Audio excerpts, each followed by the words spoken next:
In this episode, top mathematician Zhang Yitan says he left the US for China due to the political climate.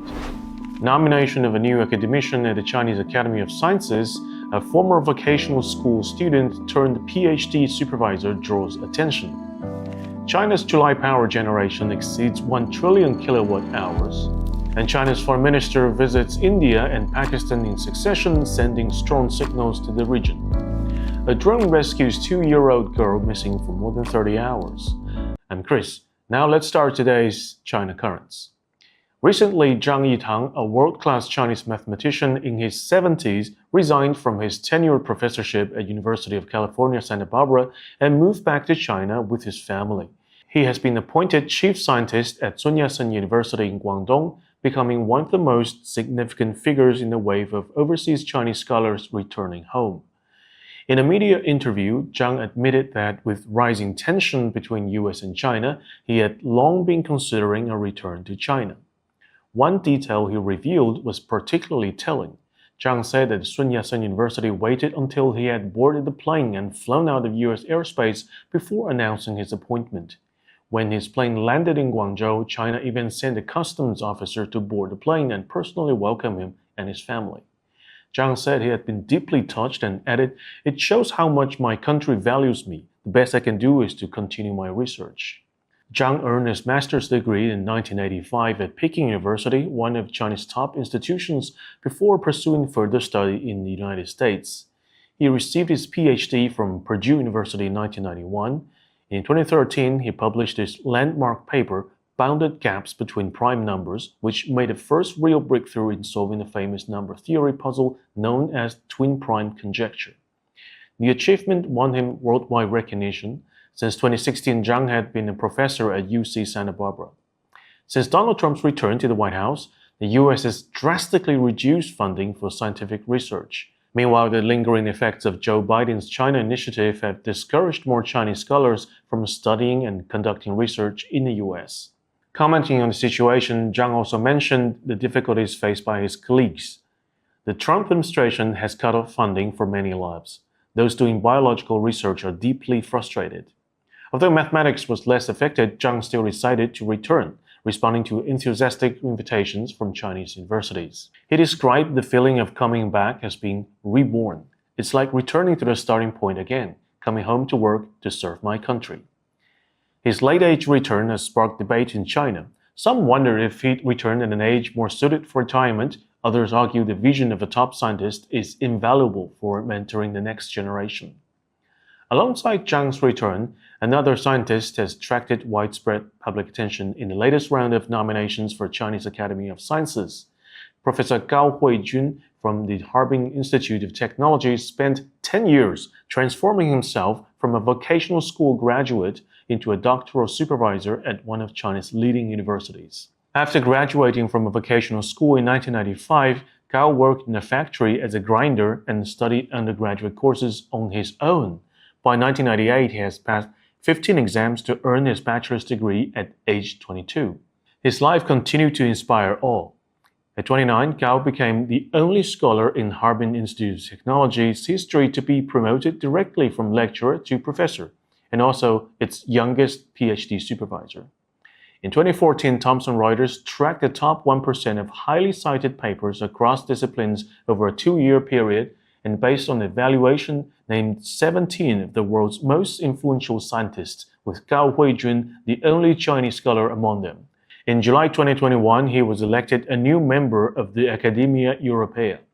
Although many Chinese netizens describe his career path as almost legendary, Cao himself summarized it humbly: strict in standards and thorough in effort.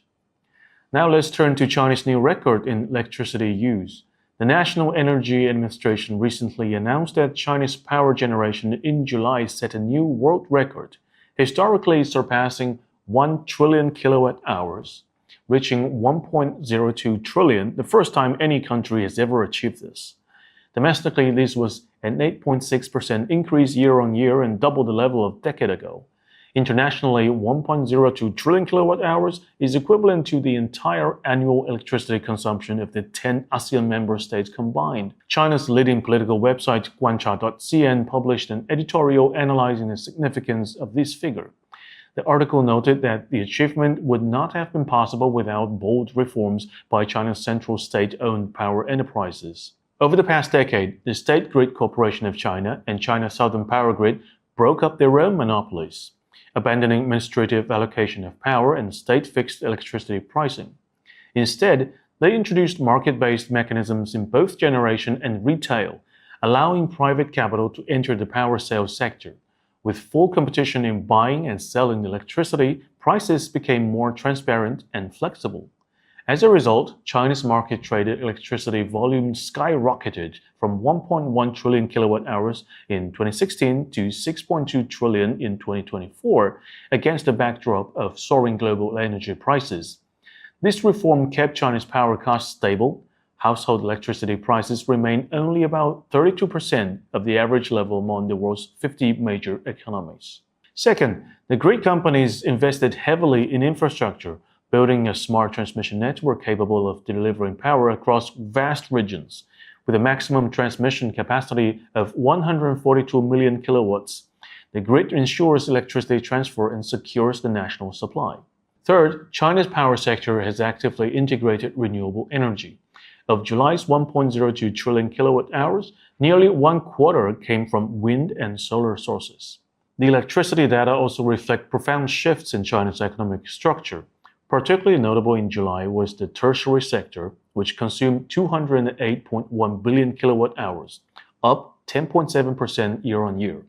Between January and July, electricity use in internet-related services grew 28.2%, while charging and battery swapping services surged 42.6%. These figures point to the rapid rise of mobile internet, big data, and cloud computing, as well as widespread adoption of electric vehicles and other emerging industries. Now let's focus on Chinese diplomacy. Last week, Foreign Minister Wang Yi visited two of China's often tense neighbors, India and Pakistan, within just 5 days.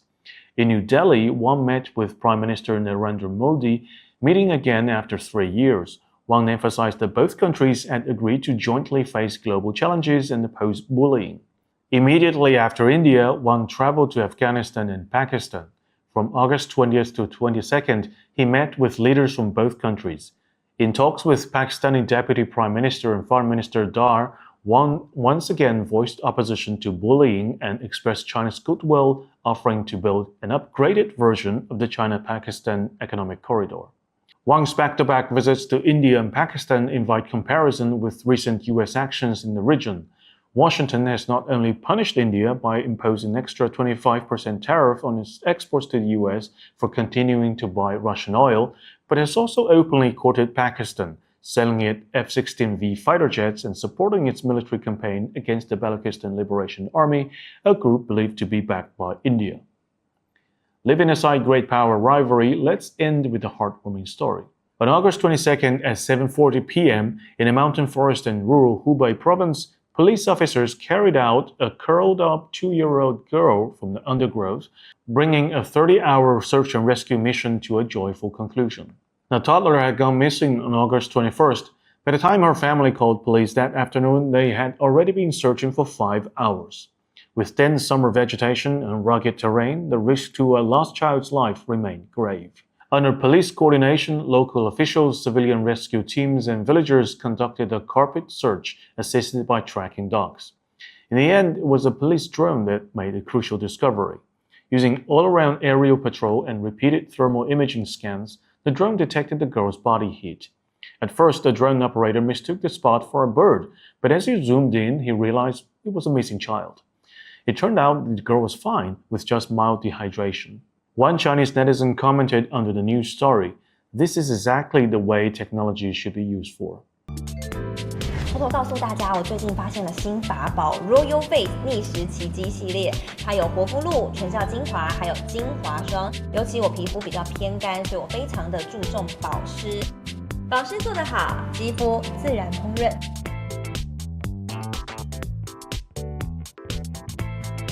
提亮肤色更年轻。抚平皱纹超有感，而且气色变好，用心保养，每天都更美一点。